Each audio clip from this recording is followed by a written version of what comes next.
अस्सलामु अलैकुम वरहमतुल्लाहि वबरकातुहू। मोहतरम सामीन, मैं आपकी मेज़बान सबीन अशरफ यूट्यूब चैनल पर आपको खुश आमदीद कहती हूँ।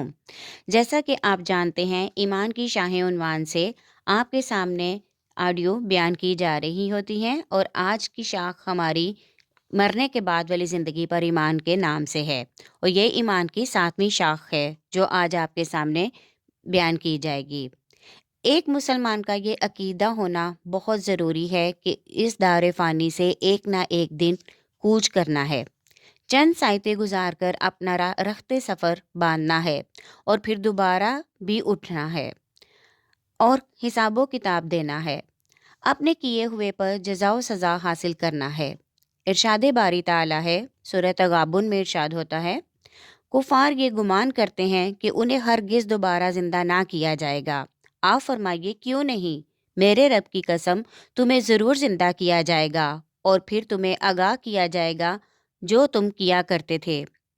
कुफार मरने के बाद दोबारा उठने का इनकार किया करते थे, मरकर दोबारा जिंदा होने को खिलाफे अकल ख्याल करते थे और इसी बना पर क़यामत के इनकारी थे। इसलिए वो बड़े दावे से कहते थे कि उन्हें कब्रों से जिंदा करके हरगिज नहीं उठाया जाएगा। उनके इस दावे के बतलान के लिए अल्लाह ताला ने अपने हबीब को बताया कि उन्हें फरमा दें कि तुम्हारा ख्याल बातिल है। मैं अपने रब की कसम खाकर कहता हूँ कि तुम्हें दोबारा जिंदा किया जाएगा। तुम्हारा दफ्तर अमल तुम्हारे सामने खोला जाएगा। ऐसा करना मेरे रब के लिए हरगिज दुश्वार नहीं है। जिस तरह उसने कायनात की तहलीक के वक्त कुन फरमाया था और सारा जहां नेस्तो नबूद हो गया, इसी तरह उस वक्त भी उसका एक इशारा होगा। तुम सर झुकाए कब्रों से बाहर निकल खड़े हो गए। बिखरे ज़र्रात को मुज्तमा करना तुम्हारे लिए मुश्किल है, लेकिन मेरे अल्लाह के लिए मुश्किल नहीं, जो आला कुल्ले शैइन कदीर है। ये दुनिया दारुल अमल है, दारुल जज़ा नहीं। हम यहाँ देखते हैं कि एक आदमी बदकार और बदकरदार है, सरापा जुल्म है, उसके बावजूद वो बड़ी बाइज्जत, आरामदेह और सुकून की ज़िंदगी बसर करता है। और दूसरा आदमी नेक, मुखलिस और इंतहाई शरीफ है, लेकिन फिर भी उम्र भर तरह तरह की मुसीबतों और आजमाइशों में मुब्तला रहता है। अगर मौत इंसानी ज़िंदगी के काफिला की आखिरी मंजिल होती, तो उससे बड़ी नाइंसाफ़ी और क्या हो सकती है कि एक शख्स जो नेक और सालिह है, वो उम्र भर कांटों पर सोता रहे, और जो बदमाश और सफाक है, उसके मसाइबो अलाम से कभी पाला ही ना पड़ा हो। ऐसी नागुफ्ताबा हालत में अहलाक इक़दार को कोई भी नहीं अपनाएगा। इससे तो अज़मत इंसानी के चमकते चाँद को ग्रहण लग जाएगा। कानून की हुक्मरानी और बालादस्ती की बजाय जिसकी लाठी उसकी भैंस का रवाज आम हो जाएगा। फितना और फसाद अपने इंतहाई हदूद को पहुंच जाएगा। कत्ल गारत और डाका जनी हर सू आम हो जाएगी। हालांकि कायनात जो आदिल और हकीम है, ये उसकी हिकमत का तकाजा है कि इस फानी ज़िंदगी के बाद एक बाकी ज़िंदगी का आगाज़ करे, जहां अदलो इंसाफ के तमाम तकाजे पूरे किए जाएं। मुखलिस लोगों को उनकी मुखलिसाना जद्दोजहद का पूरा पूरा सिला दिया जाए और बदकारों को उनकी बदकारी के बायस पूरी पूरी सज़ा दी जाए और नेकोकारों की हौसला अफजाई की जाए। अल्लाह ताला ने इरशाद फरमाया, सूरतुल आदियात में है, क्या वो उस वक्त को नहीं जानता जब निकाल लिया जाएगा जो कुछ कब्रों में है। इस आयत में अल्लाह ताला ज़िंदगी के मुनकरीन को समझाते हुए फरमा रहे हैं कि ये नादां जो महलूक खुदा पर तरह तरह के मजालिम ढा रहे हैं, क्या ये इतना भी नहीं समझते कि मैं उन्हें कब्रों से निकालूंगा और उन दरिंदा सिफ्त इंसानों से दुनवी ज़िंदगी के मुतालिक सख्ती से बाज़पुर्स करूँगा। एक और मुकाम पर इंसान को गफलत की चादर उतारने और अकल और धनाई से काम लेने की दावत बड़े नासखाना अंदाज में फरमाई। सूरतुल इन्फितार में है, कयामत की होलनाकियों का जिक्र फरमाया। आसमान फट जाएगा, उसमें दरारें और शगाफ नमूदार हो जाएंगे, सितारे टूट टूट कर बिखरने लग जाएंगे, समंदर बहने लग जाएंगे, कब्रों को उलट पलट कर रख दिया जाएगा, उनमें जो लोग दफन हैं वो बाहर आ जाएंगे। उस वक्त इंसानों पर उनकी नेको बद अमाल की हकीकत आशिकार हो जाएगी।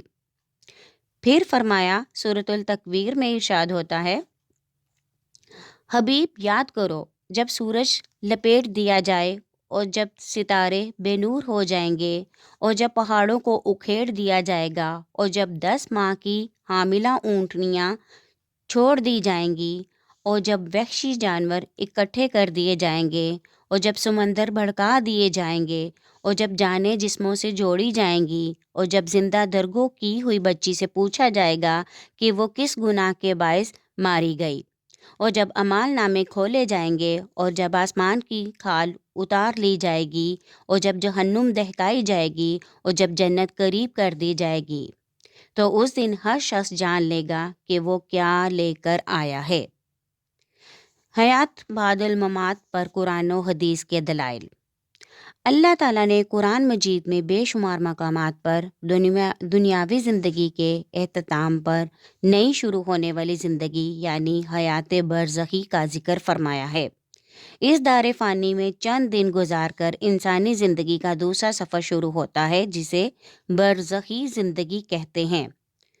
دنیوی زندگی اور برزخی زندگی میں ریکوائرمنٹس کے اعتبار سے چونکہ خاصا فرق ہے، یہی وجہ ہے کہ بعض احباب حیات برزخی کو سمجھنے میں پریشان ہو جاتے ہیں۔ اللہ تعالیٰ نے فرمایا، سورۃ البقرہ میں ارشاد ربانی ہے، تم کیوں کر اللہ کا انکار کرتے ہو حالانکہ تم مردہ تھے، اس نے تمہیں زندہ کیا، پھر تمہیں مارے گا، پھر تمہیں زندہ کرے گا، پھر اسی کی طرف تم پلٹائے جاؤ گے۔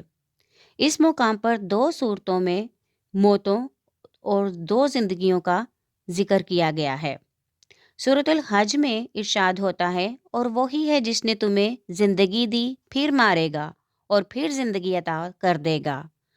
سورۃ الجاثیہ میں ارشاد ہوتا ہے، فرمائیے اللہ نے تمہیں زندہ فرمایا ہے اور پھر وہی تمہیں مارے گا، پھر تمہیں جمع کرے گا قیامت کے دن، جس میں ذرا شک نہیں ہے، لیکن اکثر لوگ اس حقیقت کو نہیں جانتے۔ سورۃ الاعراف میں ارشاد ہوتا ہے، فرمایا اسی زمین میں تم زندہ رہو گے، اسی میں مرو گے اور اسی سے تم اٹھائے جاؤ گے۔ حدیث پاک ہے، نبی اکرم صلی اللہ علیہ وآلہ وسلم نے ارشاد فرمایا، جس حالت پر تم اپنی زندگی گزارو گے اسی پر تمہیں موت آئے گی، اور جس حال میں موت آئے گی اسی حال میں قیامت کے روز کھڑے کیے جاؤ گے۔ اسی طرح ایک اور جگہ حضرت انس رضی اللہ تعالیٰ عنہ سے روایت ہے، نبی اکرم نور مجسم صلی اللہ علیہ وآلہ وسلم نے ارشاد فرمایا کہ جب بندے کو قبر میں رکھا جاتا ہے اور اس کے ساتھی اس کو دفن کرنے کے بعد لوٹتے ہیں تو وہ مردہ ان لوٹنے والوں کے جوتوں کی آہٹ سنتا ہے۔ اس کے پاس 2 فرشتے آتے ہیں، اسے بٹھاتے ہیں، پھر کہتے ہیں، یعنی تو محمد صلی اللہ علیہ وآلہ وسلم کے متعلق کیا کہا کرتا تھا؟ تو مومن کہہ دیتا ہے کہ میں گواہی دیتا ہوں کہ وہ اللہ کے بندے اور اس کے رسول ہیں۔ تب اس سے کہا جاتا ہے کہ اپنا دوزخ کا ٹھکانہ دیکھ، جسے اللہ نے جنت کے ٹھکانے سے بدل دیا ہے۔ تو وہ ان دونوں کو دیکھتا ہے، لیکن جب منافق اور کافر سے کہا جاتا ہے کہ ان صاحب کے بارے میں کیا کہا کرتا تھا، وہ کہتا ہے میں نہیں جانتا، جو لوگ کہتے تھے میں وہی کہتا تھا۔ تو اس سے کہا جاتا ہے کہ تو نے نہ پہچانا، نہ قرآن پڑھا۔ پھر اسے لوہے کے ہتھوڑوں سے مارا جاتا ہے، جس سے وہ ایسی چیخیں مارتا ہے کہ سوائے جن و انس کے تمام مخلوق اس کی چیخو پکار کو سنتی ہے۔